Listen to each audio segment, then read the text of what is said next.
आप सभी लोगों को मेरा नमस्कार। वीडियो के इस पार्ट में आपसे मैं चर्चा करूंगा कि अगर किसी गवर्नमेंट जॉब की वैकेंसी के समय आपने जो एप्लीकेशन फाइल किया, अगर आपने उसमें कुछ गलती कर दिया है तो क्या बाद में उसको सुधारा जा सकता है। क्या बाद में अगर आपका एप्लीकेशन रिजेक्ट कर दिया तो आप उसको चैलेंज कर सकते हैं। एक एग्जाम्पल के जरिए आपको समझाऊँगा और साथ में आपसे केस की भी चर्चा करूँगा जिसमें कि एक व्यक्ति ने एक गलती किया था जिसे कि हाई कोर्ट ने आदेश दिया डिपार्टमेंट को कि भले उसने गलती किया लेकिन आप उसका फॉर्म कंसिडर करिए। तो साथियों, मैं आपसे जिस मामले की चर्चा कर रहा हूँ ये मामला कुछ ऐसा है कि एक केस था जिसमें कि पुलिस की वैकेंसी आती है। मध्य प्रदेश का मामला है, एमपी पुलिस की वैकेंसी आती है और उसमें एक शर्त ये रखी जाती है कि अगर आपका एम्प्लॉयमेंट रजिस्ट्रेशन लाइव होगा तो ही आप फॉर्म भर सकते हैं। मतलब कि अगर आपका जो रोजगार कार्यालय में जो पंजीयन है अगर अभी वर्तमान में जारी होगा तो ही आपको फॉर्म भरने को मिलेगा, अन्यथा नहीं मिलेगा।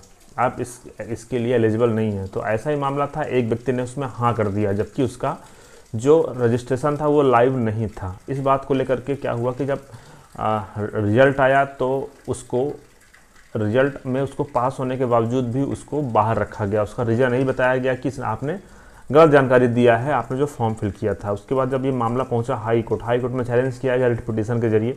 आपको मैं ये भी जानकारी देना चाहूँगा कि अगर जो भी सर्विस मैटर होते हैं, मान लीजिए आपने कहीं फॉर्म भरा है या फिर मान लीजिए कोई डिपार्टमेंट आपको डायरेक्ट ऐसा कोई लेटर दे रहा है जो अगेंस्ट द लॉ है, तो आप डायरेक्ट हाई कोर्ट में अप्रोच कर सकते हैं रिट पिटीशन फाइल करके। तो यहाँ रिट पिटीशन फाइल की गई हाई कोर्ट में दलील दी गई कि जो एम्प्लॉयमेंट एक्सचेंज में लाइव होने की जो कंडीशन है ये कोई मैंडेटरी कंडीशन नहीं है कि अगर ये नहीं होगा तो आप जॉब आपको मिल ही नहीं पाएगी। हाँ, ये जानकारी हर किसी को देना चाहिए, लेकिन इस केस में जिस व्यक्ति ने ये फॉर्म भरा था उससे गलती हो गई क्योंकि उसे पता नहीं था कि वो उसको रिन्यू भी कराना पड़ता है। उसने रजिस्ट्रेशन तो कराया था पहले लेकिन बाद में उसको रिन्यू नहीं कराया था, तो ये उसकी गलती है। तो इस गलती की वजह से ये नहीं कहा जा सकता है कि यहाँ पे जो उसका जो कैंडिडेचर है, उसका जो एप्लीकेशन है, उसकी जो जॉब है उसको रिजेक्ट कर दिया जाए।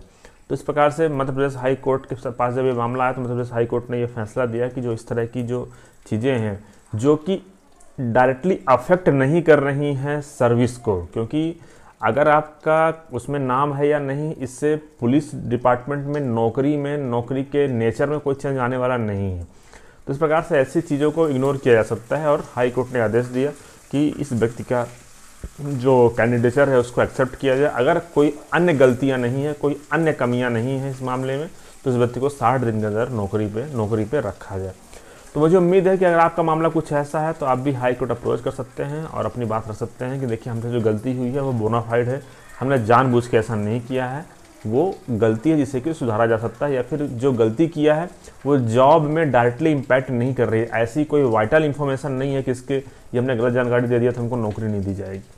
धन्यवाद। केस का डिटेल जो है आप स्क्रीन पर देख लीजिए।